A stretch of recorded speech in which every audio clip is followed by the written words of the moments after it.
Ce soir-là, quand mon fils a crié devant 200 personnes, « Pars, maman!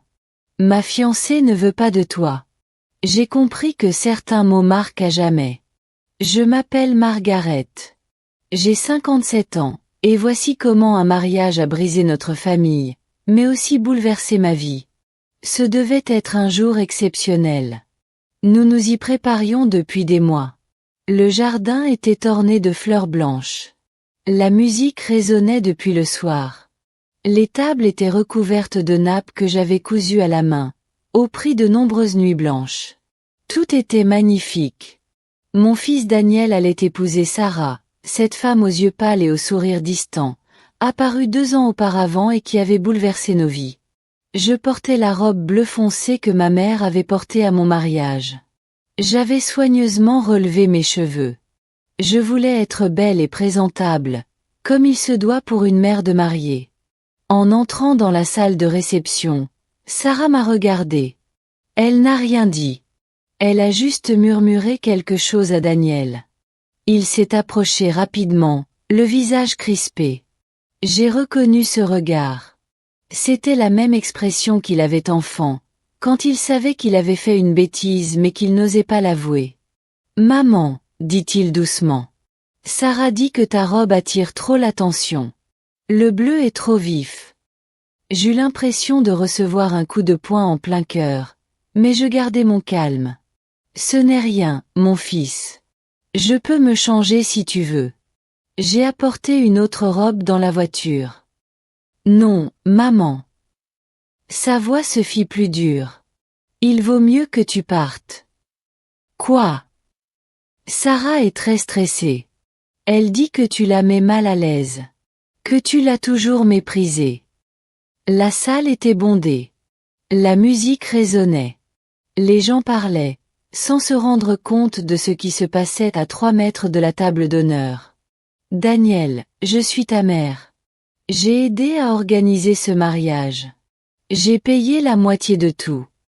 Et tu crois que ça te donne le droit de gâcher la journée de ma femme ?» hurla-t-il. Tout le monde se tut. Tous les regards se tournèrent vers nous. Puis il le dit clairement, devant tout le monde. « Pars, maman. Ma fiancée ne veut pas de toi ici. » Quelque chose en moi s'est brisé. Je n'ai pas pleuré. Je n'ai pas crié. J'ai simplement hoché la tête, pris mon sac et me suis dirigé vers la sortie. Personne n'a essayé de m'arrêter. Personne ne m'a suivi. Je suis monté dans ma voiture et suis rentré à la propriété. Les clés pendaient à mon cou, comme toujours. Ces clés que mon père m'avait données avant de mourir, avec la terre, la maison, l'histoire familiale de 4 générations. Les mêmes clés que Daniel convoitait depuis ses fiançailles avec Sarah. Je suis arrivé à la maison. J'ai enlevé ma robe bleue. Je l'ai pliée soigneusement et rangée. Je n'ai pas fermé l'œil de la nuit. Le lendemain, quand le téléphone a sonné et que j'ai vu son nom, j'ai su que les choses allaient empirer. J'ai pris une grande inspiration et j'ai répondu. Parfois, on fait confiance aux mauvaises personnes. Avez-vous déjà été déçu par quelqu'un qui vous était cher? Maman. Sa voix était fatiguée au téléphone. Peux-tu venir à la propriété? Il faut qu'on parle. J'ai raccroché sans répondre. J'étais assise dans la cuisine, une tasse de café à la main. Le même café que je préparais pour Daniel quand il était petit et qu'il se levait tôt pour m'aider avec les chevaux. C'était comme ça avant. Avant Sarah, mon fils et moi étions très proches. Après la mort de son père, il y a 15 ans, nous n'étions plus que tous les deux, avec la propriété. Nous avons survécu ensemble. Daniel avait 12 ans quand je suis devenue veuve. C'était un garçon calme, avec de grandes mains et des yeux tristes, qui essayait d'être fort pour moi. « Maman, je peux réparer le portail, » disait-il, portant des outils trop lourds pour lui. « Non, mon chéri, tu es encore un enfant. »« Plus maintenant, maman. C'est moi l'homme de la maison, maintenant. » Et il essayait. Il essayait vraiment. Nous avons grandi ensemble sur cette terre. Il a appris à s'occuper du bétail, à réparer le matériel, à gérer les fournisseurs quand j'étais trop fatiguée. Il me prenait dans ses bras quand je pleurais la nuit, quand le manque de son père me suffoquait tellement. Tout ira bien, maman. Je te le promets. Et il a tenu sa promesse. Il est devenu un homme ici, entre ces vieux murs, sous ces chênes plantés par mon grand-père. Après ses études en ville, il est revenu. Maman, ma place est ici, avec toi. Ces mots m'ont comblé de joie. Nous travaillions ensemble tous les jours. Je gérais les finances, il s'occupait des animaux. Le soir, nous nous installions dehors pour admirer le coucher du soleil, un café et une collation à la main. Tu sais, maman, me disait-il, un jour mes enfants grandiront ici comme moi. Ils courront dans ces mêmes champs. Ils apprendront à monter les mêmes chevaux. Je l'espère, mon chéri. J'espère que tu trouveras une femme qui aimera cet endroit autant que nous. Il souriait. Je le ferai. Je te le promets. Mais les choses ne se sont pas passées ainsi. Il a rencontré Sarah dans un bar du centre de Chicago, lors d'une réunion de travail. C'était une femme d'affaires moderne et accomplie. Elle portait des talons hauts et un parfum de luxe. Elle parlait d'argent et de profit. La première fois qu'il l'emmena sur la propriété, je vis la déception sur son visage. « Vous habitez ici ?» demanda-t-elle en observant les vieux murs, les meubles sombres et les photos en noir et blanc de mes grands-parents. « Nous habitons ici », la corrigea Daniel. « C'est beau, n'est-ce pas ?» Sarah sourit. Mais ses yeux disaient tout autre chose. À partir de ce jour, tout changea. Daniel commença à rentrer tard. Il ne s'asseyait plus avec moi dehors. Il parlait de vendre du bétail, de faire des travaux, de transformer la propriété en commerce. Maman, Sarah a de bonnes idées. On pourrait gagner beaucoup d'argent. Ce n'est pas un commerce, Daniel. C'est notre maison. C'est les deux, maman. Et il faut être réaliste. Ce mot réaliste. Il ne l'avait jamais utilisé auparavant. Les clés pendaient à mon cou. Les mêmes que mon père m'avait données avant de mourir, les larmes aux yeux. Margaret, cette terre est ton héritage. Ne laisse personne te la prendre. Pas même ton fils. À ce moment-là, je ne comprenais pas pourquoi il disait cela. Maintenant, je l'ai fait. Le téléphone a sonné à nouveau. C'était Daniel. Cette fois, j'ai répondu. Maman, s'il te plaît. J'ai besoin des clés. Sa voix était différente. Plus froide. Comme quelqu'un qui lisait un texte. Pourquoi en as-tu besoin, Daniel? Silence. J'ai entendu des voix en arrière-plan. Une voix de femme. Sarah. Sarah et moi voulons faire quelques changements.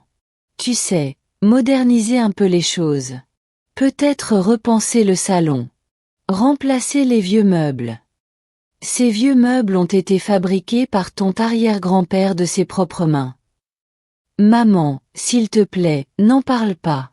Hier, c'était déjà assez de drame. Du drame? Tu m'as mis à la porte de ton mariage et c'est moi qui fais des histoires?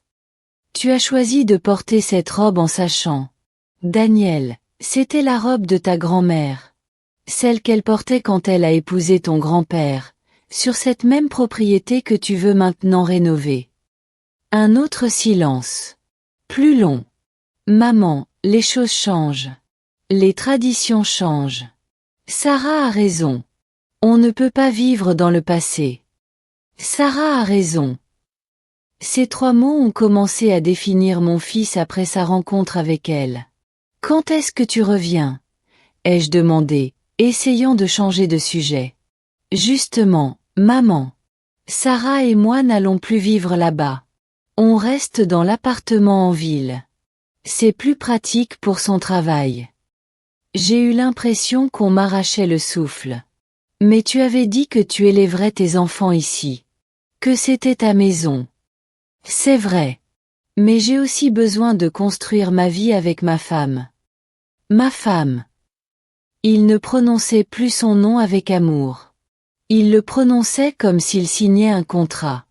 Alors pourquoi as-tu besoin des clés? Parce que légalement, c'est aussi ma maison, maman. Papa me l'a léguée dans son testament. 50%, voilà.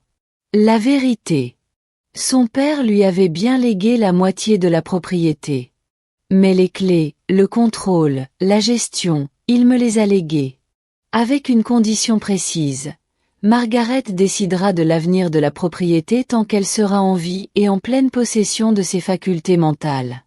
Daniel ne recevra sa part que lorsqu'elle le décidera. Mon mari me connaissait. Il savait que je ne vendrais jamais. Il savait que je protégerais cette terre, même de notre fils s'il le fallait. Les clés restent avec moi, Daniel. Maman, ne sois pas enfantine. On veut juste faire quelques changements. Peut-être louer la propriété pour des événements. Des mariages. Des anniversaires. On pourrait gagner un peu d'argent. Transformer notre maison en commerce. C'est une opportunité. Sarah a déjà parlé à un entrepreneur. On pourrait agrandir le jardin, ajouter une nouvelle terrasse, installer une salle de réception climatisée. Non, Daniel. Cette maison n'est pas à vendre. Elle n'est pas disponible. Ce n'est pas un projet. Mais elle est à moi aussi. Ce cri. Ce ton. C'était la voix d'une inconnue. Ton père t'a légué cette terre pour la protéger, pas pour en tirer profit. Mon père est mort, maman. Il est mort depuis 15 ans. Et tu continues à vivre comme s'il allait revenir demain. Je suis restée silencieuse. Ces mots m'ont blessée profondément. Je suis désolée, maman. Je ne voulais pas. Si, tu l'as fait. Ma voix était calme. Trop calme. Et ce n'est pas grave. Tu as raison. Ton père est mort. Et j'ai passé toutes ces années à prendre soin de ce qu'il aimait, de ce qu'il a construit, de ce dont il rêvait pour toi. Maman. Mais tu as peut-être raison. Il est peut-être temps que chacun vive sa vie. Que veux-tu dire? Je veux dire que les clés restent avec moi. La propriété reste sous ma responsabilité. Et tu peux construire la vie que tu souhaites ailleurs. Tu nous mets à la porte. Non. Je te donne ce que tu as demandé. Ton espace. Ton indépendance. Ta propre vie. J'entendais Sarah parler en arrière-plan, insistante, agacée. Daniel lui répondit doucement. Maman, Sarah dit que tu es égoïste. Que tu t'accroches aux biens matériels. Daniel, l'interrompis-je. Hier, quand vous m'avez crié dessus devant tout le monde, quand vous m'avez dit de quitter votre mariage, il y avait une femme assise près de moi. Je ne la connaissais pas. Mais avant que je parte, elle m'a pris la main et m'a dit quelque chose. Savez-vous ce qu'elle a dit? Quoi? Elle a dit, Madame, quand un fils doit choisir entre sa mère et sa femme, il a déjà fait son choix. Et tu dois respecter ça. Mais tu dois aussi te respecter toi-même. Maman, ce n'est pas une compétition entre toi et Sarah. Non, ma chérie. Ce n'en est pas une.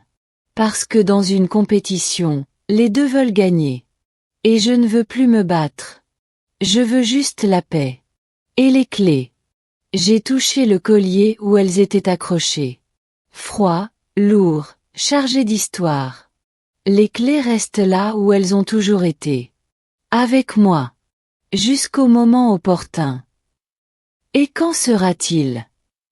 Quand tu auras un cœur qui les mérite. J'ai raccroché avant qu'il ne puisse répondre. Je suis restée assise des heures dans la cuisine. Le café a refroidi. Les ombres de l'après-midi envahissaient la maison. J'ai parcouru les pièces vides.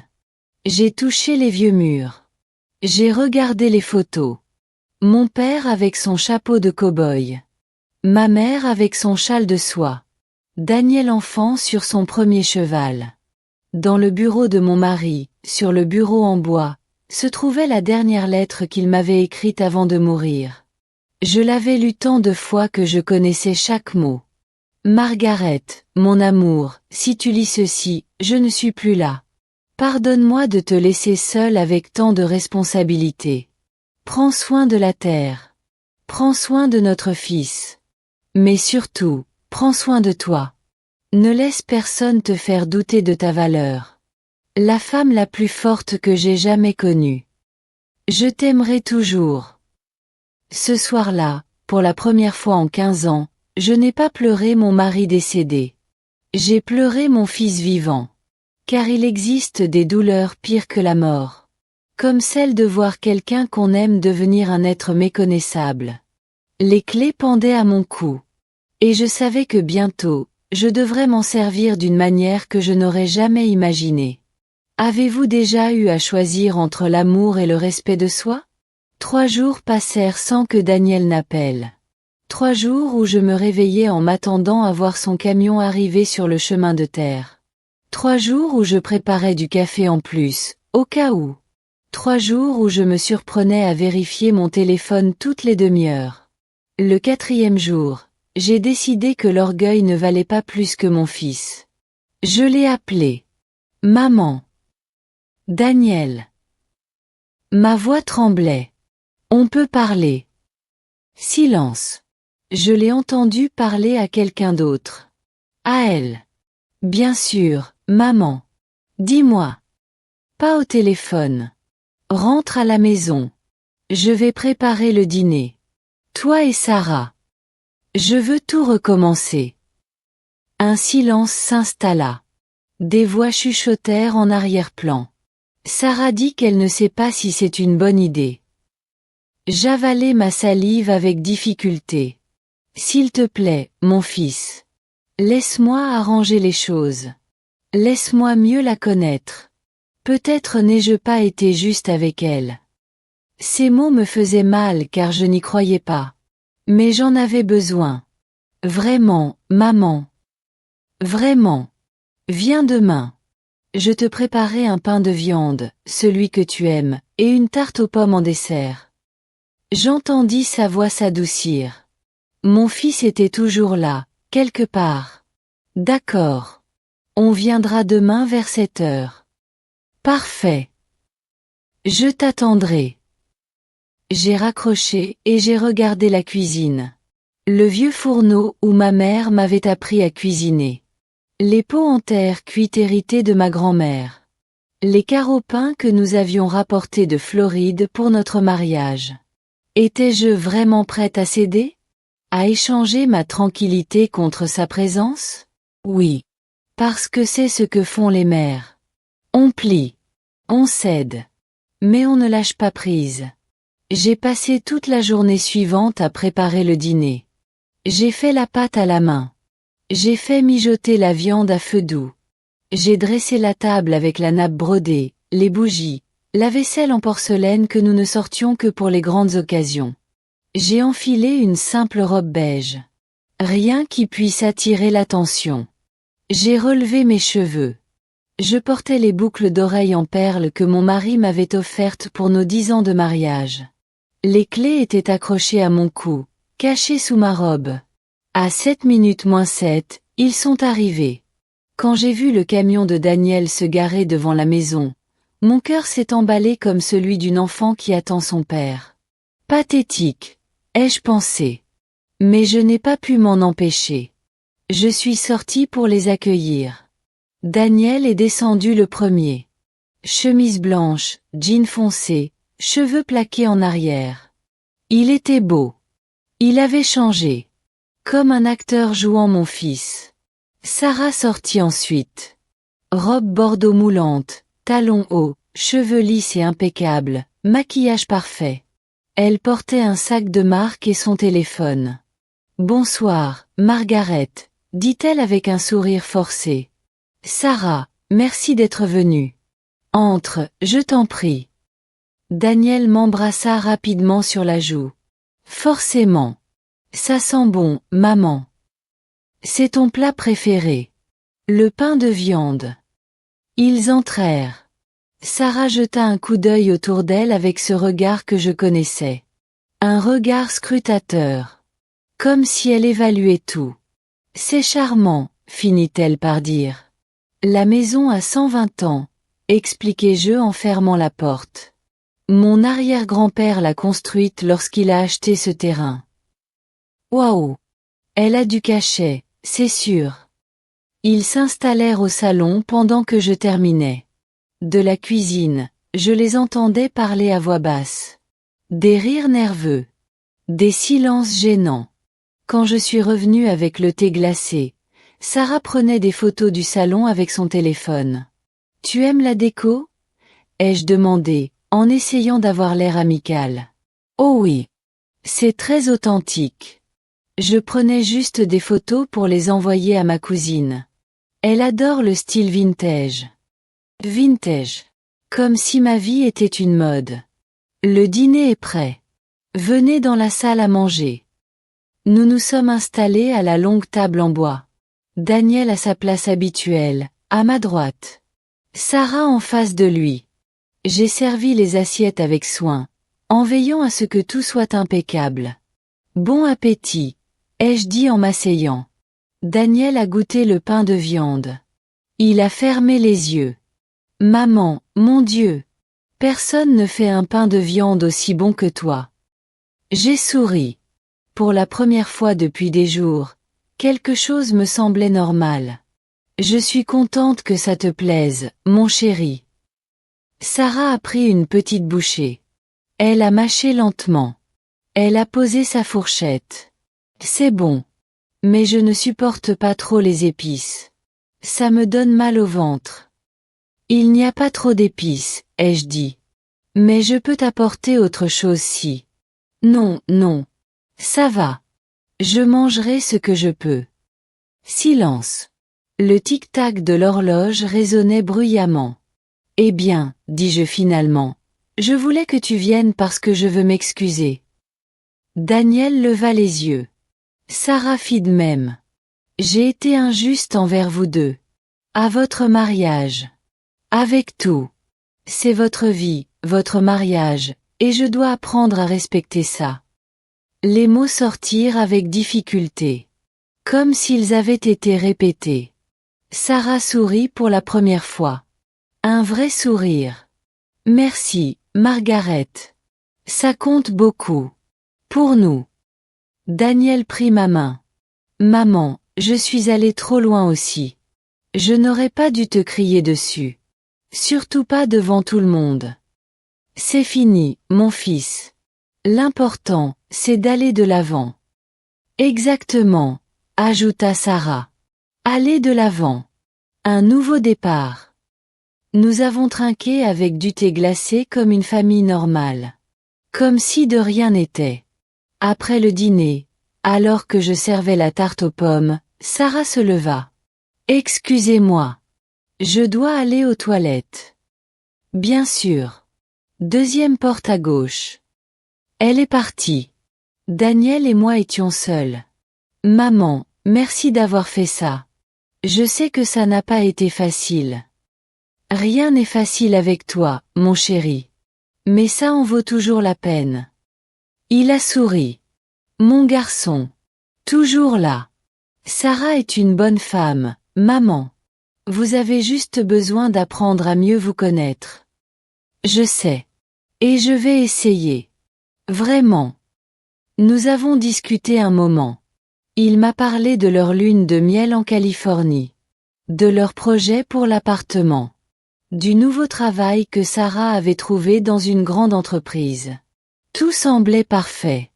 Trop parfait. Sarah prenait son temps. Votre femme va bien? Ai-je demandé. Elle est probablement en train de se refaire une beauté. Vous savez comment sont les femmes. Je me suis levée. Je vais voir si elle a besoin de quelque chose. J'ai descendu le couloir. La porte des toilettes était ouverte. Vide. Sarah. Silence. J'ai continué à marcher. Je suis passée devant le bureau de mon mari. La porte était entr'ouverte. Je l'ai poussée. Sarah était à l'intérieur, dos à moi, son téléphone à la main. Elle prenait des photos du bureau, des tiroirs, des documents. Sarah. Elle se retourna, surprise. Son visage pâlit un instant, mais elle reprit vite ses esprits. Oh, Margaret! Tu m'as fait peur. Elle rit nerveusement. Excuse-moi. J'ai juste aperçu cette pièce et elle m'a paru si intéressante. Tous ces objets anciens.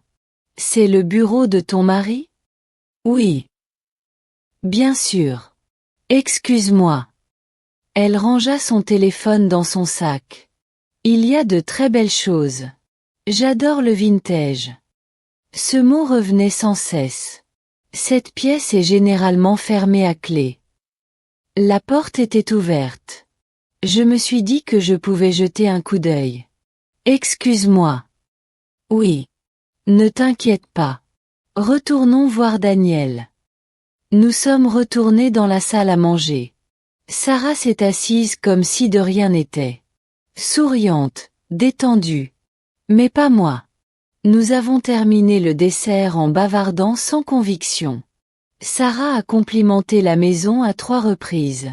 Daniel a proposé de m'aider pour l'entretien de la propriété. Maman, on pourrait peut-être engager quelqu'un pour repeindre les murs extérieurs. Ils ont l'air un peu défraîchis. Ils sont de cette couleur parce que c'est une peinture à la chose spéciale. C'est comme ça qu'on faisait avant. Mais on pourrait les moderniser. Leur donner un aspect plus actuel. Moderne. Contemporain. Vintage. Autant de mots qui signifiaient la même chose. Votre vie est vieille. Ils sont partis à 10 heures. Merci pour le dîner, maman. C'était délicieux. De rien. C'est chez toi. Sarah m'a serré dans ses bras. Une étreinte froide et calculée. Merci de nous donner une autre chance, Margaret. Ça compte beaucoup pour moi. Je les ai regardés s'éloigner. Les phares du camion ont disparu dans les arbres. J'ai fermé la porte. Je suis allée directement au bureau. Sur le bureau, les documents que mon mari avait classés avaient légèrement bougé. Presque imperceptiblement. Mais je connaissais chaque centimètre carré de cet espace. Quelqu'un les avait fouillés. J'ai ouvert le tiroir principal. Les documents relatifs à la propriété étaient là. Le testament.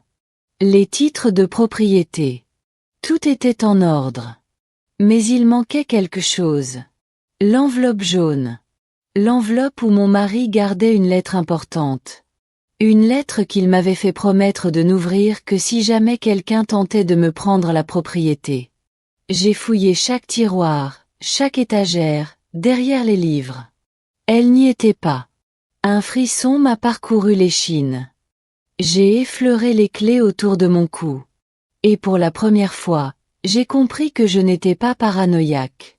J'étais observé, scruté, évalué pour voir combien de temps encore je serais un obstacle au plan de quelqu'un d'autre.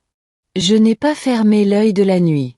Assise dans le bureau, lumières éteintes, je regardais par la fenêtre. Et je me demandais combien de temps il me restait avant qu'il ne tente de tout me prendre. Le lendemain matin, j'ai décidé de fouiller toute la maison à la recherche de l'enveloppe jaune. J'ai vérifié chaque placard, chaque boîte au grenier, chaque recoin où mon mari aurait pu la cacher. Rien. J'étais sur le point d'abandonner quand la sonnette a retenti. C'était Monsieur Thompson, notre avocat. Un homme de 70 ans, à la moustache blanche et au costume impeccable qui sentait toujours le tabac à pipe. Madame Margaret, bonjour. Puis-je entrer? Monsieur Thompson, quelle surprise. Bien sûr, entrez. Nous sommes allés au salon. Je lui ai servi un café.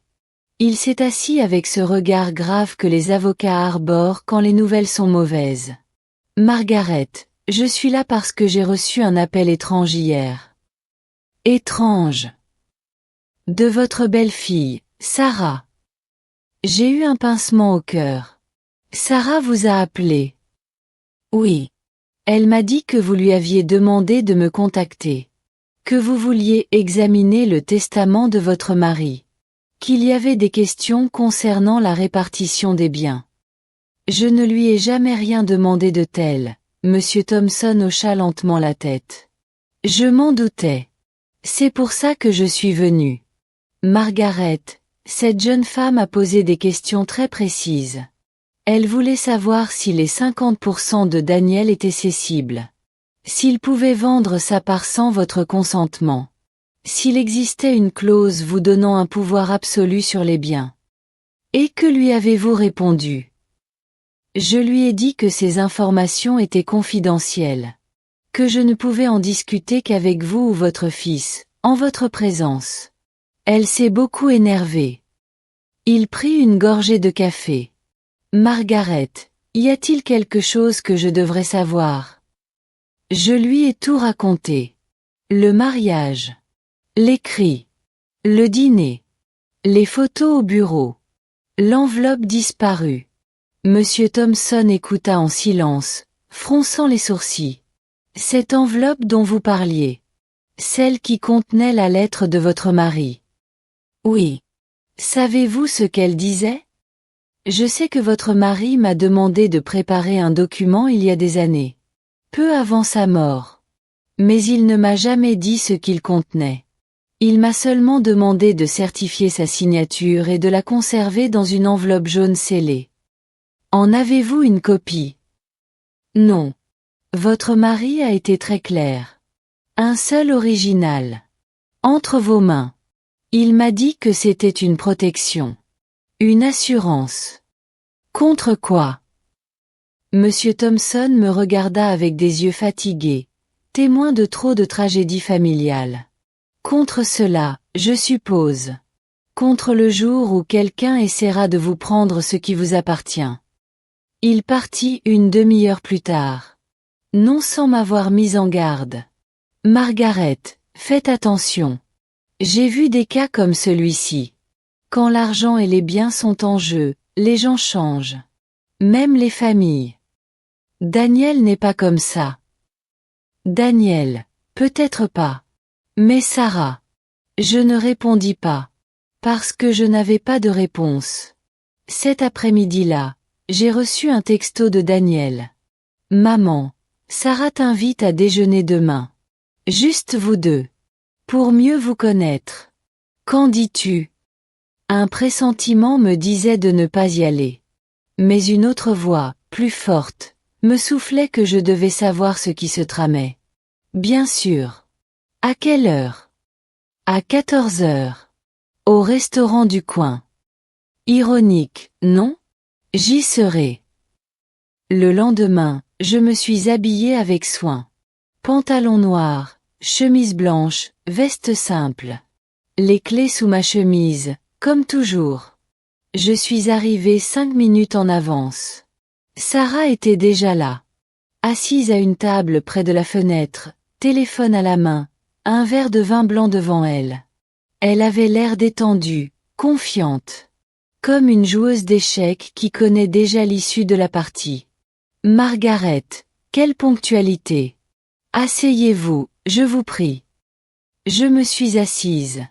J'ai commandé de l'eau. Merci d'être venue, a dit Sarah en posant son téléphone. Je sais que ça a mal commencé entre nous. Je veux arranger les choses. Moi aussi. Bien. Parce que, écoutez, Margaret, je ne suis pas votre ennemie. Je sais que vous pensez que je suis venue vous prendre votre fils. Mais ce n'est pas vrai. Je suis venue pour l'aimer.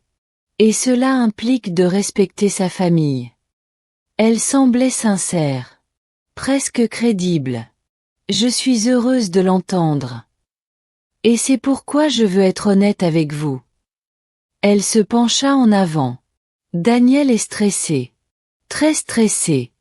Il se sent pris au piège entre vous et moi. Et ce n'est pas juste pour lui. Je ne lui ai jamais demandé de choisir. Je sais. Mais il a l'impression d'y être obligé. Surtout avec cette histoire de propriété. Voilà. La vraie raison de notre déjeuner. Cette histoire de propriété.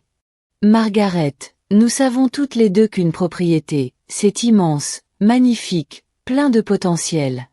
Mais c'est aussi un fardeau. L'entretenir coûte de l'argent, du temps, de l'énergie. Daniel me dit que vous faites tout seul. Que vous n'acceptez pas d'aide. Que vous vous accrochez à quelque chose qui est peut-être trop lourd pour vous. Je pris une grande inspiration. Je comptai jusqu'à 5. Cette propriété, c'est ma maison. Pas un fardeau. Bien sûr. C'est votre maison. Personne ne dit le contraire. Mais réfléchissez-y. Vous, seul dans cette immense maison. Sans Daniel. Sans personne. Ne serait-il pas plus simple de vendre? Ou de louer? Ou d'en faire quelque chose de productif? Quelque chose de productif, comme quoi? Un hôtel de charme. Un lieu événementiel. J'ai des contacts dans le secteur. On pourrait faire quelque chose d'incroyable. Moderne. Rentable. Vous recevriez de l'argent sans vous soucier de l'entretien. Et qui s'en occuperait? Sarah sourit. Eh bien, j'ai de l'expérience en gestion. On pourrait former un partenariat. Vous fournissez la propriété. Nous fournissons les travaux. Partage des bénéfices. Et les clés? Pardon. Les clés. Qui les aurait? Son sourire s'effaça un instant. Évidemment, nous aurions besoin d'un accès complet. Pour faire des rénovations. Pour faire visiter les lieux aux clients potentiels. Vous y habiteriez donc? Pas forcément. Mais nous aurions besoin de la pleine jouissance de la propriété. C'est la seule façon pour que l'affaire fonctionne. J'ai pris une gorgée d'eau lentement. J'avais l'impression que chaque pièce du puzzle s'emboîtait parfaitement. Et où est-ce que je vivrais? Où vous voulez. Vous pourriez acheter un appartement en ville. Quelque chose de plus confortable. Pas d'escalier. Moins de travail. À votre âge, Margaret, vous devriez profiter de la vie. Pas vous tuer à la tâche dans une maison du 19e siècle. À votre âge. Ces 3 mots qui signifient « Vous êtes vieille, vous ne valez plus rien, il est temps de vous retirer ». C'était votre idée ou celle de Daniel? C'était notre idée à tous les deux. Daniel s'inquiète pour vous. Il a peur qu'il vous arrive quelque chose là-bas, toute seule. Que vous tombiez dans les escaliers. Que vous tombiez malade et que personne ne soit là pour vous aider. C'est pour votre bien, Margaret. Quelle délicatesse. Sarah n'a pas saisi le sarcasme. Ou elle s'en fichait. Alors, qu'en dites-vous? On pourrait au moins y réfléchir? Parler à un constructeur? Regarder les chiffres? Non. Son sourire s'est figé. Non. Non, Sarah. La propriété n'est pas à vendre. Elle n'est pas disponible pour un commerce. Elle n'est pas ouverte au partenariat. C'est ma maison. Et elle le restera jusqu'à ce que j'en décide autrement. Mais Daniel est aussi propriétaire. Daniel possède 50% de la propriété. Mais j'ai le contrôle total de son utilisation et de sa gestion. C'est ce que mon mari a stipulé dans son testament. Ce n'est pas juste. Non. C'est une protection. Sarah reposa son verre avec un fracas. Margaret, je ne veux pas paraître impolie.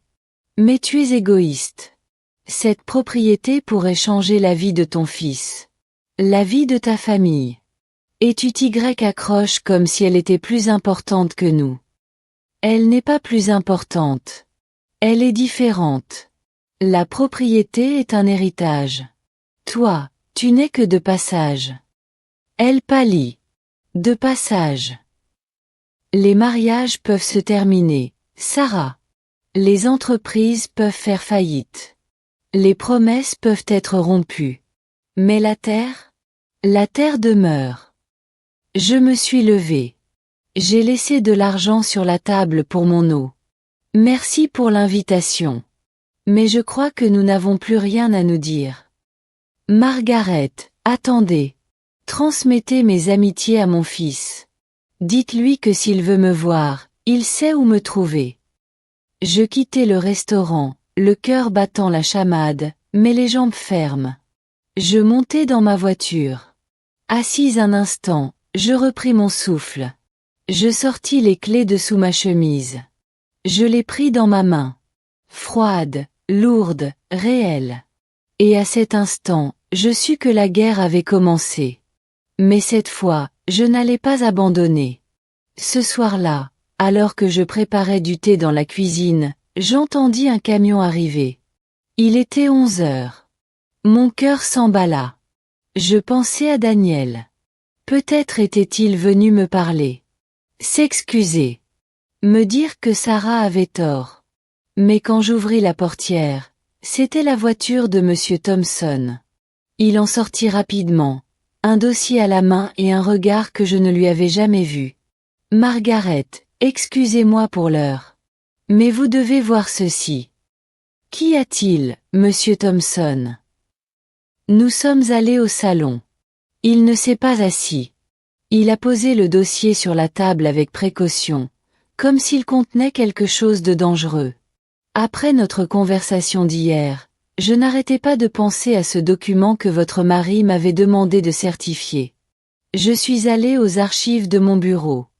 J'ai parcouru tous les vieux dossiers. Et j'ai trouvé ceci. Il a ouvert le dossier et en a sorti une feuille jaunie, écrite de la main de mon mari. C'est une copie. La seule que j'ai faite à son insu. Je l'ai faite parce que votre mari était très malade lorsqu'il est venu me voir. Et quelque chose dans sa voix m'a fait comprendre que ce document était important. Que vous pourriez en avoir besoin un jour. J'ai pris la feuille, les mains tremblantes. C'était une lettre. Manuscrite. Datée de 3 semaines avant le décès de mon mari. J'ai commencé à lire. Margaret, mon amour, si tu lis ceci, c'est que quelqu'un essaie de te prendre ta propriété. Et s'il essaie, c'est que j'avais raison. Il y a 2 mois, quand je suis allée à l'hôpital pour mes derniers examens, j'ai rencontré un homme dans la salle d'attente. Un homme plus âgé. Malade comme moi. Nous avons commencé à parler. Il m'a raconté son histoire. Il m'a dit qu'il avait élevé seul son fils unique après le décès de sa femme. Il lui avait tout donné, l'éducation, les valeurs, l'héritage familial. Mais quand son fils s'est marié, tout a basculé.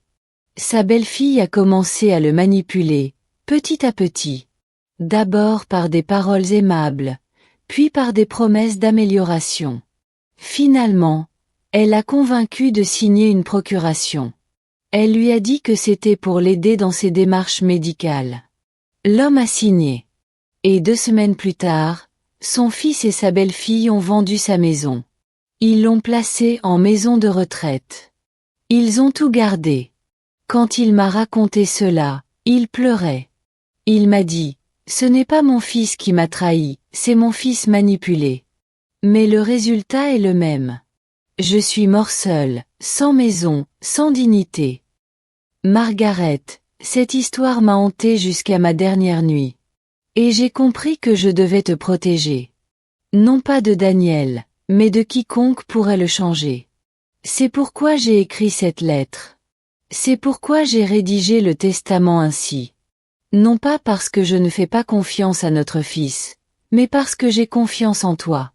J'ai confiance en ta capacité à discerner les intentions pures du poison déguisé en progrès.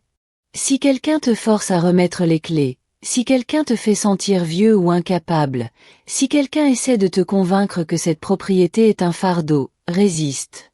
Car cette terre n'est pas qu'une simple propriété. Elle est le fondement de notre famille. C'est le lieu où nos ancêtres ont versé leur sang et rêvé. C'est le seul endroit au monde où notre histoire prend racine. Et toi, mon amour, tu es le gardien de cette histoire. Ne laisse personne, pas même notre fils, te faire croire que tu es un obstacle. Tu es la porte. Et c'est toi qui décides qui entre. Je t'aime. Je t'ai toujours aimé. Et où que je sois, je continuerai de veiller sur toi. Protège les clés. Protège la terre. Protège-toi. À toi pour toujours, Robert. Lorsque j'eus fini de lire, des larmes coulaient sur le papier. Monsieur Thompson posa une main sur mon épaule. Votre mari était un homme sage, Margaret. Il le savait déjà. Il savait déjà que cela allait arriver. Il ne savait pas exactement quoi. Mais il savait que c'était possible. C'est pourquoi il vous a protégé. J'essuyai mes larmes. Monsieur Thompson, que puis-je faire? Juridiquement, vous êtes protégé. Le testament est clair. Daniel ne peut ni vendre, ni louer, ni modifier la propriété sans votre consentement explicite et notarié. Mais, il marqua une pause. La loi protège les biens, Margaret. Elle ne protège pas les cœurs. Que voulez-vous dire? Je veux dire qu'ils peuvent vous faire pression. Vous manipuler. Vous culpabiliser. Ils peuvent même essayer de vous faire déclarer mentalement incapable de prendre des décisions. J'ai vu des cas comme celui-ci. Un frisson me parcourut l'échine. Ils peuvent faire ça. Ils peuvent essayer. S'ils obtiennent d'un médecin qu'il déclare que vous souffrez de démence, de troubles mentaux ou de toute autre affection vous rendant incapable, ils pourraient demander votre mise sous tutelle. Mais je vais très bien. Vous le savez. Je le sais. Mais entre les mains des bons avocats, avec les bons médecins. Il n'acheva pas sa phrase. Ce n'était pas nécessaire. Que dois-je faire? Premièrement, conserver cette lettre en lieu sûr. À la banque. Chez une personne de confiance. Pas à la maison. Deuxièmement, consultez votre médecin. Demandez un examen complet. Physique et mental. Faites-lui certifier par écrit que vous êtes pleinement consciente de vos facultés. Troisièmement. Il me regarda avec tristesse. Préparez-vous au pire. Le pire. Que Daniel prenne complètement le parti de sa femme. Il ne ferait jamais ça. Margaret, je suis avocate spécialisée en droit de la famille depuis 40 ans. Et je peux vous dire quelque chose que j'ai appris. Quand un homme doit choisir entre sa mère et son lit, il choisit presque toujours le lit. Ces mots m'ont transpercé comme un coup de poing. Mais je savais qu'il avait raison. Monsieur Thompson est parti à minuit. Je me suis retrouvée seule dans le salon, la lettre de mon mari entre les mains. Je l'ai relue 3 fois. À chaque fois, sa voix résonnait plus clairement dans mon esprit. Tu es la gardienne de cette histoire. Ne laisse personne te faire croire que tu es un obstacle. Tu es la porte. Je me suis levée. Je suis allée au bureau. J'ai ouvert le coffre-fort dissimulé derrière le portrait de mon père. J'y ai rangé la lettre avec les documents originaux de la propriété. J'ai verrouillé la porte. J'ai effleuré les clés autour de mon cou. Et j'ai pris une décision. S'il voulait se battre, il se battrait. Mais pas en criant. Pas en faisant des scènes. Pas en gesticulant. Dans le silence. Avec patience. Avec cette même force tranquille que mon mari m'avait transmise lorsque nous prenions soin de cette terre ensemble. Le lendemain matin, à 7 heures, j'ai appelé mon médecin. J'ai demandé un rendez-vous urgent pour tous les examens possibles. À 8 heures, j'ai appelé la banque. J'ai pris rendez-vous pour ouvrir un coffre-fort. À 9 heures, mon téléphone a sonné. C'était Daniel. Maman, bonjour. Mon fils. Sarah m'a raconté ce qui s'est passé hier. Que tu as été impoli avec elle. Que tu l'as insultée. Je n'ai insulté personne. J'ai juste précisé que la propriété n'est pas à vendre. Personne n'a dit qu'elle était à vendre. On voulait juste suggérer une idée. Une entreprise familiale. Daniel, tu crois vraiment que j'ai besoin d'une entreprise à mon âge? Tu crois vraiment que j'ai envie de transformer la maison où tu as grandi en hôtel? Tu n'es pas la seule à décider, maman. Je suis aussi propriétaire. Pas de l'héritage. Ça n'a aucun sens. Pour toi, Peut-être pas. Mais pour moi, si. Silence. Respiration haletante. Sarah dit que tu es égoïste. Que tu es prisonnier du passé. Que tu as besoin d'aide. D'aide. Oui, maman. Une aide professionnelle. Tu devrais peut-être en parler à quelqu'un. Un thérapeute. Ou un médecin. Pour t'aider à lâcher prise. Voilà. Ce dont Monsieur Thompson m'avait mis en garde. Une aide professionnelle. Un médecin. L'incompétence mentale. Daniel, tu crois vraiment que je suis fou? Non, maman. Mais je pense que tu te sens seul. Que tu es prisonnier de cette maison hantée par les fantômes et les souvenirs. Et ce n'est pas sain. Je suis en parfaite santé. Alors prouve-le. Viens vivre avec nous quelque temps. Quitte la maison. Pars de là. Et les clés? Laisse-les avec les autres affaires. Par sécurité. Pour que personne n'entre pendant ton absence. J'ai fermé les yeux. J'ai pris une grande inspiration. J'ai compté jusqu'à 10. Non, Daniel. Non. Je ne quitte pas ma maison. Je ne laisse pas les clés. Et je ne vais pas continuer à discuter avec toi. Alors je ne sais plus quoi faire, maman. Je ne sais vraiment plus comment t'aider. Je n'ai pas besoin de ton aide, mon fils. J'ai besoin de ton respect. Je ne peux pas respecter une décision qui te fait du mal. La seule décision qui me fait du mal, c'est la tienne. Choisir une femme que tu connais à peine plutôt que la mère qui t'a élevé. Tu recommences. C'est toujours pareil avec toi. Soit je suis avec toi, soit je suis contre toi. Non, Daniel. Soit tu es avec moi, soit tu es avec quelqu'un qui veut me prendre tout ce que j'ai. Il raccrocha. Le silence qui suivit fut pire que les cris. Je suis restée assise dans la cuisine pendant des heures. Je n'ai pas pleuré. Je n'avais plus de larmes pour ça. Je ressentais juste un vide immense. Comme à la mort de mon mari. Comme quand j'ai compris que j'étais seule au monde. Mais cette fois, c'était différent. Cette fois, je n'étais pas veuve. J'étais orpheline. Et ça faisait mal d'une façon inimaginable. Cet après-midi-là, je suis allée à la banque. J'ai ouvert le coffre-fort. J'y ai déposé des copies de tous les documents importants. Les titres de propriété. Mon testament. La lettre de mon mari. Le lendemain, je suis allée chez le médecin. Analyse de sang. Test psychiatrique. Test de mémoire. Madame Margaret, vous êtes en parfaite santé, m'a dit le médecin une semaine plus tard. Physiquement et mentalement. En fait, vous êtes en meilleure santé que beaucoup de personnes de 20 ans vos cadettes. Pouvez-vous me le confirmer par écrit? Bien sûr. J'ai rangé le certificat médical avec les autres documents. Et j'ai attendu. Parce que je savais que ce n'était pas fini. Je savais que Sarah n'abandonnerait pas.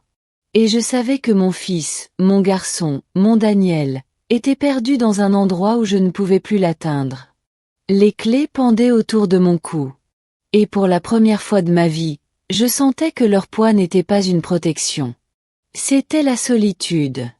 3 semaines passèrent sans nouvelles de Daniel.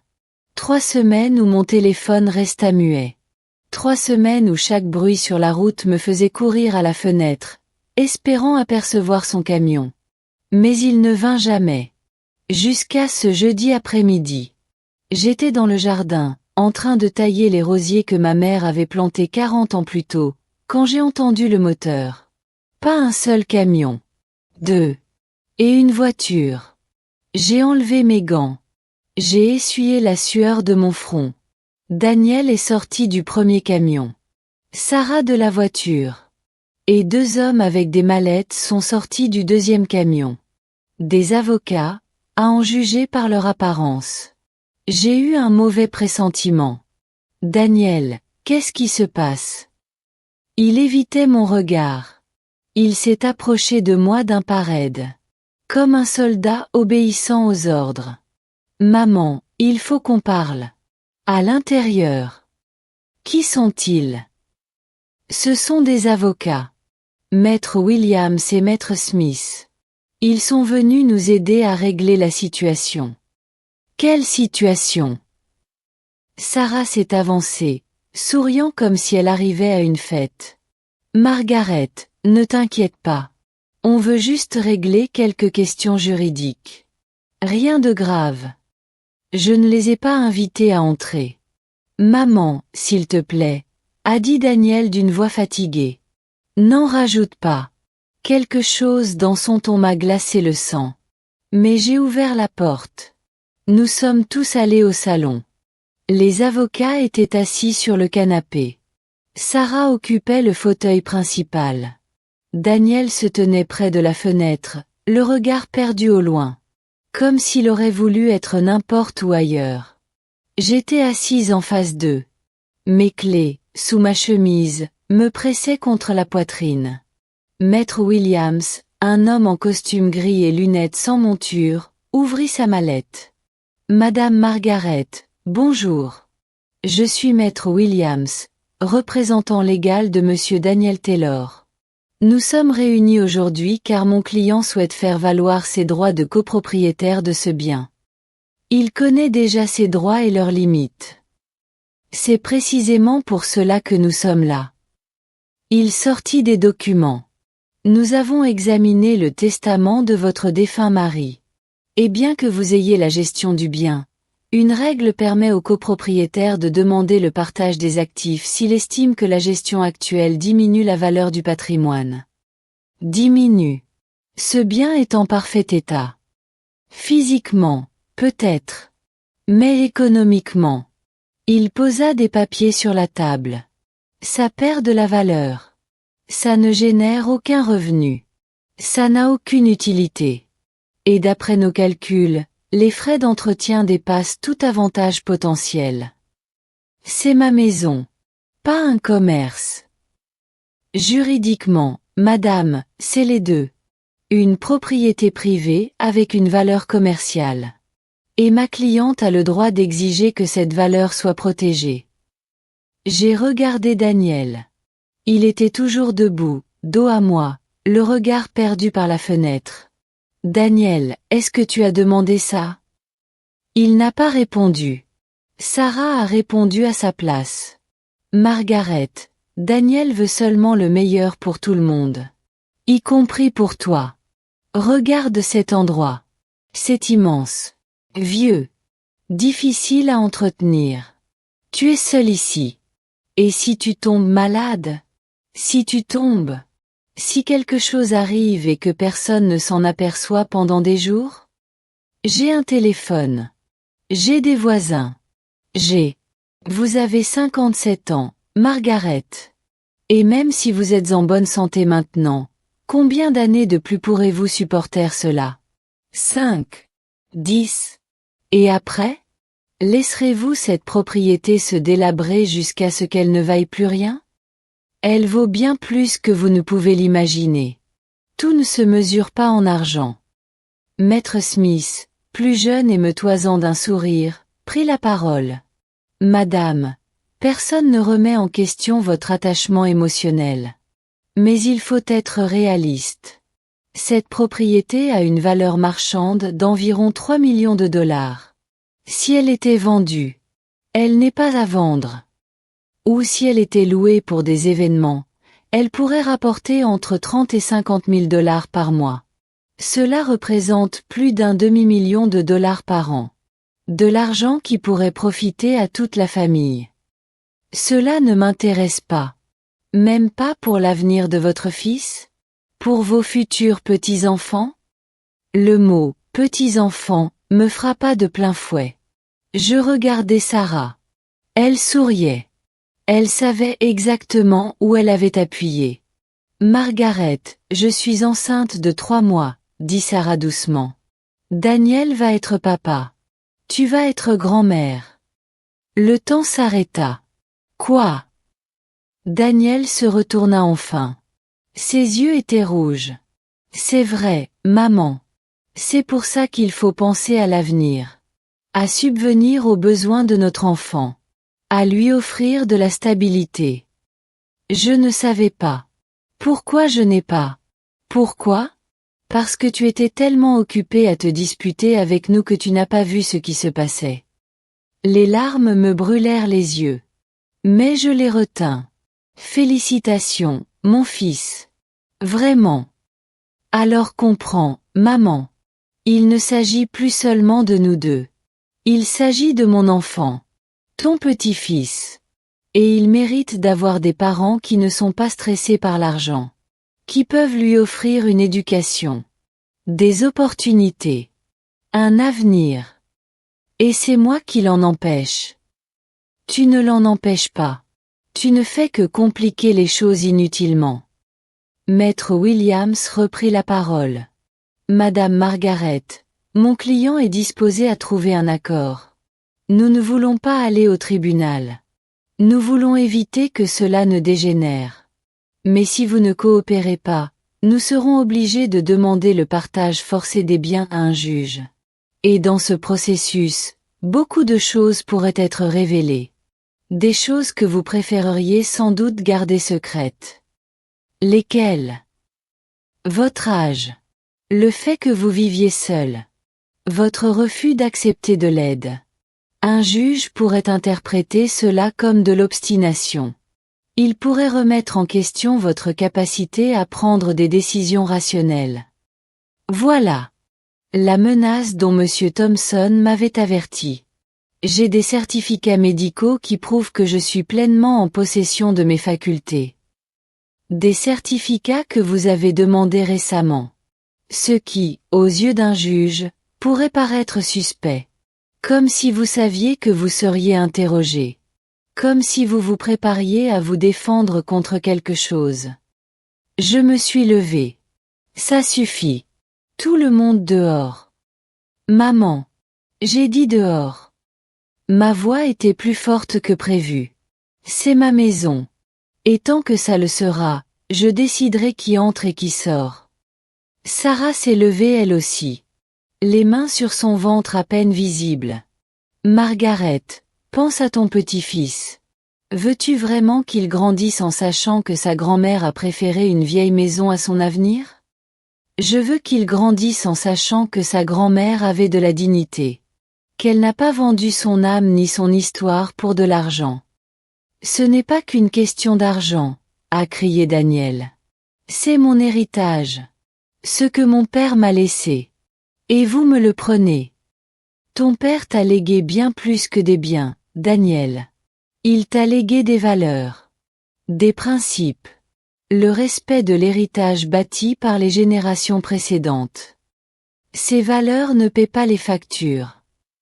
Non. Mais elles te permettent de dormir en paix. Daniel s'approcha de moi. Son visage était rouge. Ses poings étaient serrés. Donne-moi les clés, maman. Non. Donne-moi ces foutues clés. Le cri résonna dans la maison. Les avocats semblaient mal à l'aise. Sarah posa une main sur le bras de Daniel. Chérie, calme-toi. Ça n'en vaut pas la peine. Mais il était hors de contrôle. J'ai été patiente avec toi. J'ai essayé de te parler. J'ai essayé de te raisonner. Mais tu n'écoutes pas. Tu n'écoutes jamais. C'est toujours ce que tu veux. Ce que tu décides. Ce dont tu as besoin. Et moi alors? Je ne compte pour rien? Tu comptes plus que tout au monde.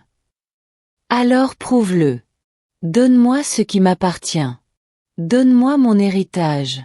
Donne-moi mon avenir. J'enlevai le collier avec les clés. Je les tins dans ma main. Daniel tendit la main, s'attendant à les recevoir. Mais au lieu de les lui donner, je les pressai contre ma poitrine. Ces clés ne représentent pas ton avenir, Daniel. Elles représentent ton passé. Et tant que tu n'auras pas compris la différence, tu ne les auras pas. Son visage se tordit. Peur. Rage. Douleur. Quelque chose d'indéfinissable. Alors c'est fini. Sa voix était froide. Plate. Je n'ai pas de mère. Ces mots me transpercèrent comme des balles. Daniel. Une mère qui aime son fils plus qu'un bien ne ferait pas ça. Alors, tu choisis. Soit tu es de mon côté, soit tu n'as pas de fils. Ne me force pas à choisir. J'ai déjà choisi pour nous deux. Il se tourna vers les avocats. Préparez les papiers. Nous allons au tribunal. Je veux le partage des biens. Je veux vendre ma part. Et je veux qu'elle quitte cette maison. Daniel, s'il te plaît. Tu auras des nouvelles de nos avocats. Il se dirigea vers la porte. Allons-y, Sarah. Sarah me regarda avec une sorte de pitié. Mais derrière ses yeux, je vis la victoire. Je suis désolée, Margaret. Vraiment. Ils partirent tous. Les avocats d'abord. Puis Sarah. Enfin Daniel. Il ne se retourna pas. Ne dit pas au revoir. Il monta simplement dans son camion et s'éloigna. Je restai plantée à la porte, les clés à la main, à regarder les 3 véhicules s'éloigner sur le chemin de terre. Quand la poussière retomba et que le silence revint, je fermai la porte. Je me dirigeai vers le salon. Je m'assis dans le même fauteuil où mon mari avait l'habitude de s'asseoir pour lire le journal tous les matins. Et là, enfin, je me laissai aller aux larmes. Je pleurais pour mon fils. Pour ce petit garçon qui me serrait dans ses bras et me disait que tout irait bien. Pour cet homme qui était censé protéger cet héritage, et non le détruire. Je pleurais pour le petit-fils qui allait naître. Qui grandirait sans me connaître. Sans savoir d'où il venait. Sans comprendre les sacrifices de ses ancêtres pour qu'il existe. Je pleurais pour mon mari. Pour ne pas avoir été là pour m'aider. Pour m'avoir laissé seule avec un fardeau si lourd. Et j'ai pleuré pour moi-même. Pour cette femme qui venait de perdre son fils unique pour avoir défendu la justice. Mais quand j'ai cessé de pleurer, j'ai essuyé mes larmes. Je me suis levée. Et j'ai remis les clés autour de mon cou. Parce qu'il y avait quelque chose que Daniel ne comprenait pas. Quelque chose que Sarah ne comprendrait jamais. Les mères perdent des batailles. Nous perdons des enfants. Nous perdons des années de notre vie. Mais nous ne perdons pas notre dignité. Et cette nuit-là, seule dans cette immense maison, entourée de silence et de souvenirs, j'ai compris quelque chose. Parfois, le plus grand amour que l'on puisse donner, c'est de laisser partir. Même si cela vous déchire. Même si cela vous tue. Même si cela vous laisse seul. Parce que les enfants ne sont pas une propriété. Mais la dignité, si. Et j'avais choisi la mienne. 2 mois plus tard, j'ai reçu les documents du tribunal. Une action en partage des biens. Une demande de vente forcée.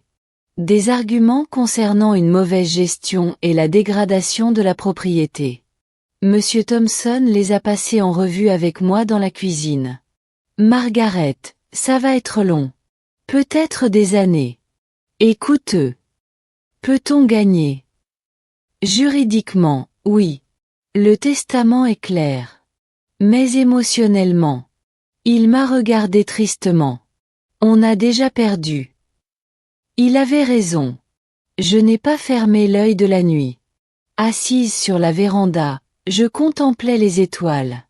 J'écoutais le silence de la nature. Et puis j'ai su.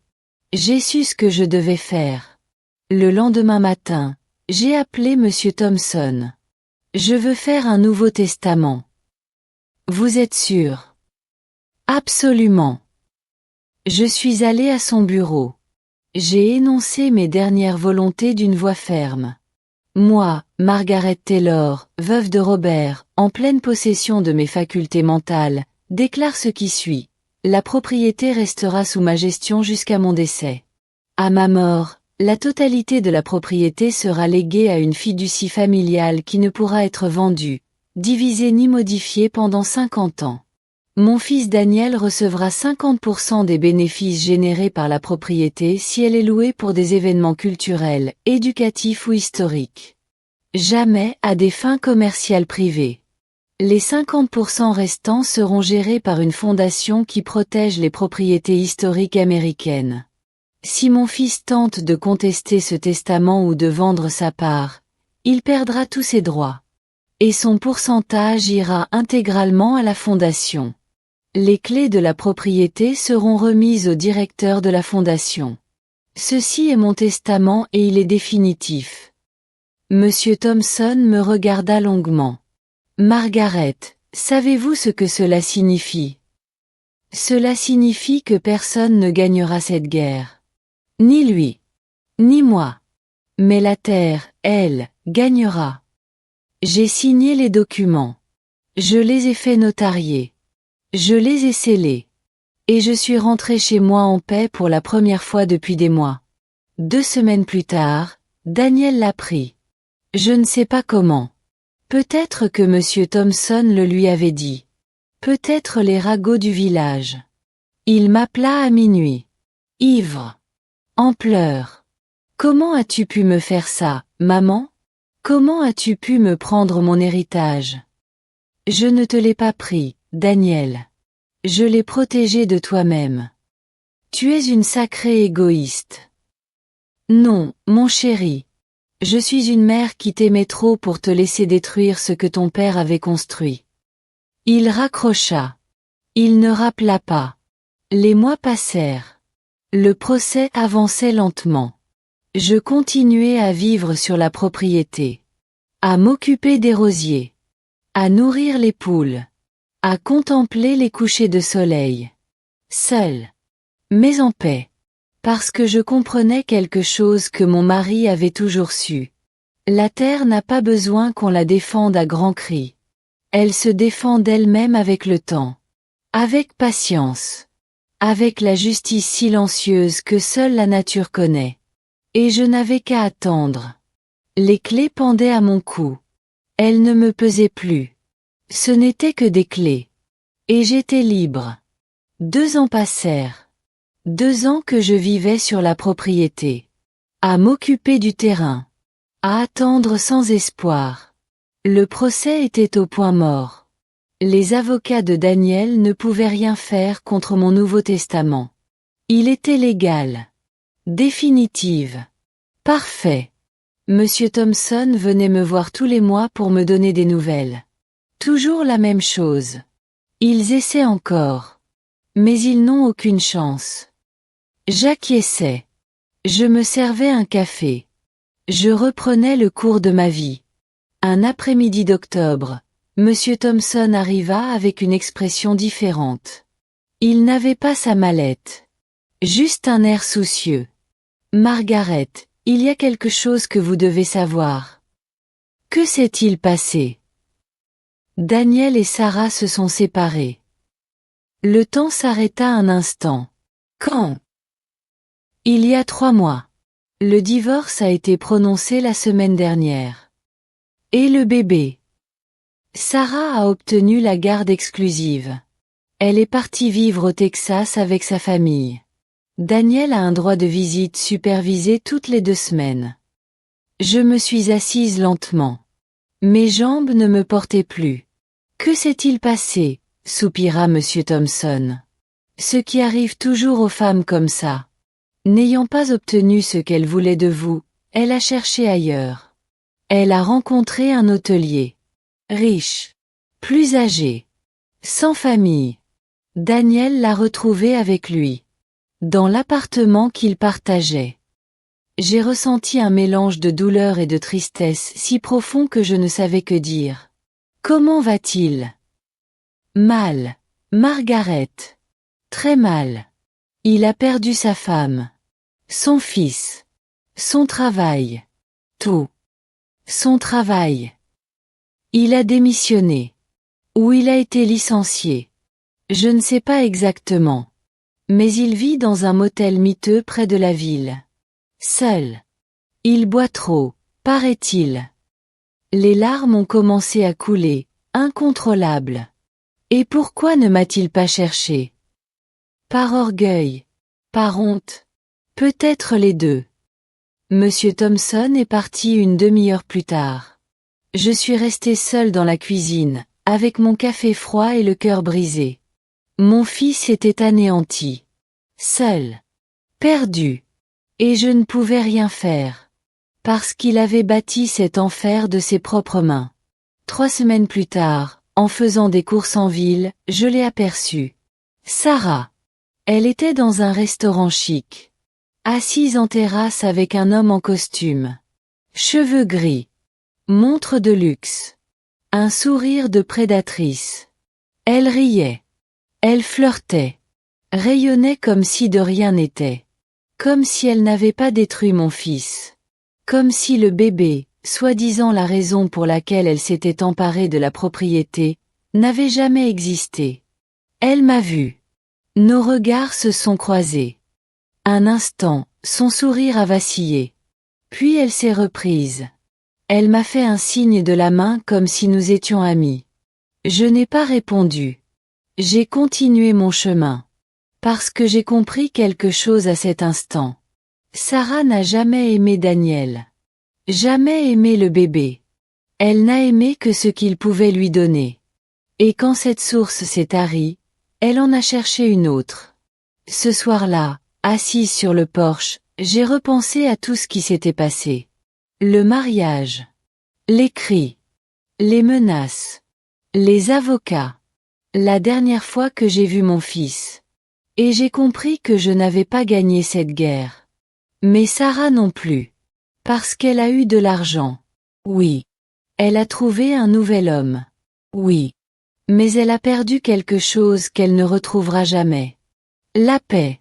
Parce que les gens comme elle ne sont jamais satisfaits. Ils en veulent toujours plus. Ils sont toujours à l'affût de la prochaine occasion. Du prochain homme. De la prochaine bonne affaire. Et un jour, quand elle sera vieille et seule, elle comprendra qu'on ne peut pas acheter ce qui compte vraiment. Mon fils a lui aussi payé le prix fort. Il a perdu sa famille. Sa dignité. Son avenir. Mais au moins, il avait encore le temps d'apprendre. De changer. De revenir, s'il le voulait. 1 mois plus tard, en décembre, la sonnette a retenti à 6 heures du matin. J'ai ouvert la porte. C'était Daniel. Maigre. Barbe en bataille. Yeux rouges. Vêtements froissés. Mais c'était mon fils. Maman. Sa voix s'est brisée.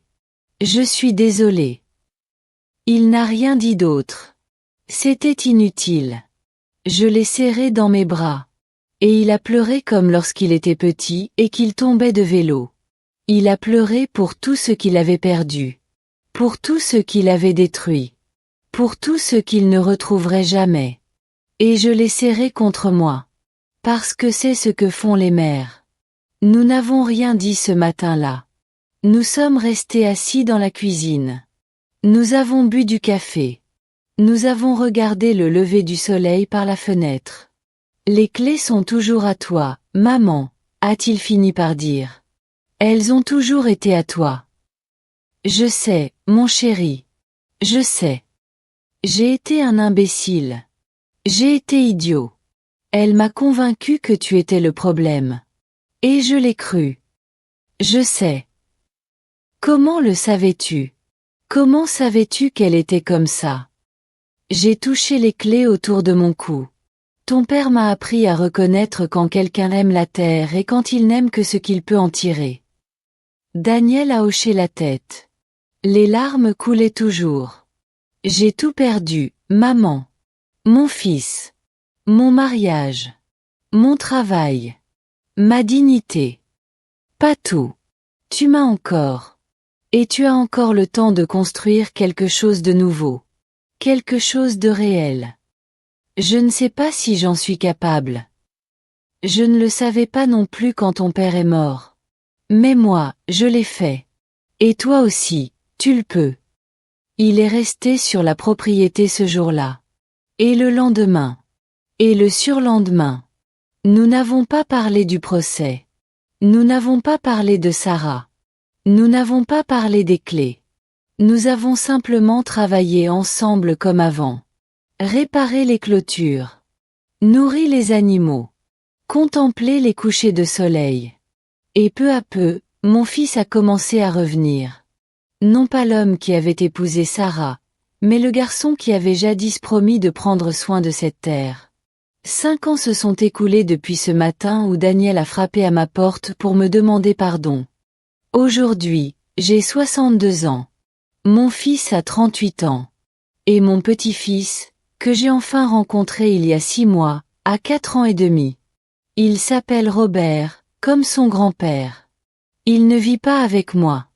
Il vit avec Sarah au Texas. Mais chaque mois, quand Daniel vient le chercher pour ses visites, il l'emmène à la propriété. Et quand ce garçon court dans ces mêmes champs où son père courait, quand il grimpe aux mêmes arbres, quand il s'assoit avec moi sur la véranda pour boire un chocolat chaud, je comprends pourquoi il valait la peine de résister. Daniel vit maintenant en ville. Il travaille dans un atelier de réparation. Il gagne peu. Il vit dans un petit appartement. Mais il est sobre. Il suit une thérapie. Et il apprend à devenir l'homme que son père aurait voulu qu'il soit. Le procès s'est terminé il y a 3 ans. Les avocats de Daniel ont abandonné les poursuites à son retour. Maître Thompson m'a aidé à modifier le testament une dernière fois. À ma mort, la propriété appartiendra entièrement à Daniel. Sans fiducie. Sans fondation. Mais seulement s'il prouve pendant 10 années consécutives qu'il peut s'en occuper sans le vendre. Qu'il en comprend la valeur au-delà de l'argent. S'il échoue, tout reviendra à Robert à ses 25 ans. Tu crois que je peux y arriver, maman? A demandé Daniel au moment de signer les nouveaux documents. Je ne sais pas, mon chéri. Mais je veux te donner une chance d'essayer. Sarah s'est remariée l'année dernière. Avec ce propriétaire d'hôtel qu'elle a rencontré. Ils vivent dans une villa moderne. Ils voyagent à travers le monde. Ils publient des photos parfaites en ligne. Parfois, je regarde ces photos et je me demande si elle est heureuse. Je ne le crois pas. Parce que j'ai appris que le bonheur ne vient pas de la possession. Il vient du besoin de moins. Et elle aura toujours besoin de plus. Je l'ai revue une dernière fois. Il y a 2 ans, lorsqu'elle est venue déposer Robert pour les vacances d'été. Elle est sortie de sa voiture importée, vêtue de vêtements de marque. Des lunettes de soleil noires cachaient plus que le soleil. Elle était parfaite comme toujours. Mais lorsqu'elle a enlevé ses lunettes pour me parler, j'ai vu dans ses yeux quelque chose que je n'avais jamais vu auparavant. Le vide. Margaret, dit-elle avec un sourire qui n'atteignait pas ses yeux. La propriété a l'air bien. Tu es toujours là. Je suis toujours là. Ça doit être calme. Seul. Sans souci. C'est calme, dis-je. Parce que je suis à ma place. Quelque chose dans ma voix la fit cligner des yeux. Moi aussi, je suis à ma place, dit-elle rapidement. Mon mari et moi sommes très heureux. Nous avons beaucoup de succès. Nous venons d'ouvrir notre 3e hôtel. Je suis contente de l'entendre. Un silence gênant s'installa. Robert courut vers moi en criant « Mamie !» avec cette joie pure propre aux enfants. Je le serrai dans mes bras. Je le soulevai. Je le fis tournoyer. Quand je le reposai, je vis Sarah nous regarder avec une expression étrange. Presque de l'envie. « Prends bien soin de lui. » dit-elle en montant dans sa voiture. Je reviens dans 2 semaines. Elle partit sans dire au revoir à Robert. Sans l'embrasser. Sans lui dire qu'elle l'aimait. Parce que certaines personnes n'apprennent jamais que l'amour ne s'achète pas. Cela se construit avec le temps. Avec présence. Avec sacrifice. Mon fils l'apprend. Lentement. Douloureusement. Avec des erreurs. Mais il apprend. Il y a un mois, alors que nous travaillions ensemble au jardin, il m'a dit quelque chose que je n'oublierai jamais. Maman, maintenant je comprends pourquoi papa t'a laissé les clés. Ce n'était pas pour me contrôler. C'était pour me protéger de moi-même. J'ai touché les clés qui pendaient encore à mon cou. Ton père a toujours été plus sage que moi. Non, maman. Vous étiez sages ensemble. Et j'étais l'idiot qui a mis trop de temps à le comprendre. Je l'ai serré dans mes bras. Mon garçon. Mon homme. Mon fils. Il n'est jamais trop tard pour apprendre, mon chéri. Aujourd'hui, en repensant à tout cela, assise sur la même véranda où j'ai passé la moitié de ma vie, je vois Robert jouer avec les poules. Je vois Daniel réparer la clôture près du corral. Je vois les arbres que mon grand-père a plantés. Je vois les vieux murs que mon arrière-grand-père a construits. Et je comprends maintenant quelque chose qu'il m'a fallu 62 ans pour saisir. La vie n'est pas une question de victoire ou de défaite. Il s'agit de protéger ce que l'on aime, même au prix de tout. Il s'agit de savoir quand tenir bon et quand lâcher prise. Il s'agit de comprendre que le véritable amour ne demande rien. Il donne. Mais il fixe aussi des limites. On m'a un jour traité d'égoïste. D'entête. De vieille femme aigrie, prisonnière du passé. Peut-être avait-il raison sur certains points. Mais il se trompait sur l'essentiel. Je ne m'accrochais pas au passé. Je protégeais l'avenir. L'avenir de cet enfant qui court désormais libre sur cette terre. L'avenir de mon fils qui apprend à devenir un homme. L'avenir de toutes les générations qui viendront après moi. Les clés que je porte autour du cou ne sont plus seulement du métal rouillé. Elles sont histoire. Elles sont résistance. Elles sont la preuve qu'une femme seule, sans autre arme que sa dignité, peut défendre le monde entier. Sarah a eu son riche homme d'affaires. Son manoir. Sa vie parfaite. Mais j'ai quelque chose qu'elle n'aura jamais. La paix. La paix de savoir que j'ai fait le bon choix. Que je n'ai pas trahi mes convictions. Que je n'ai trahi ni ceux qui m'ont précédé, ni ceux qui me suivront. Et cette paix est inestimable. Je m'appelle Margaret. J'ai 62 ans. Voici l'histoire de la façon dont j'ai perdu mon fils pour nous sauver tous les deux. Les clés sont toujours avec moi. Et elles resteront ici jusqu'au moment opportun.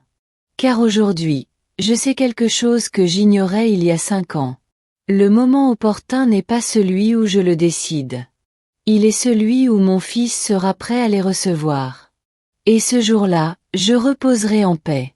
Sachant que la terre qui m'a vu naître, qui m'a entendu pleurer, qui m'a vu résister, sera entre de bonnes mains.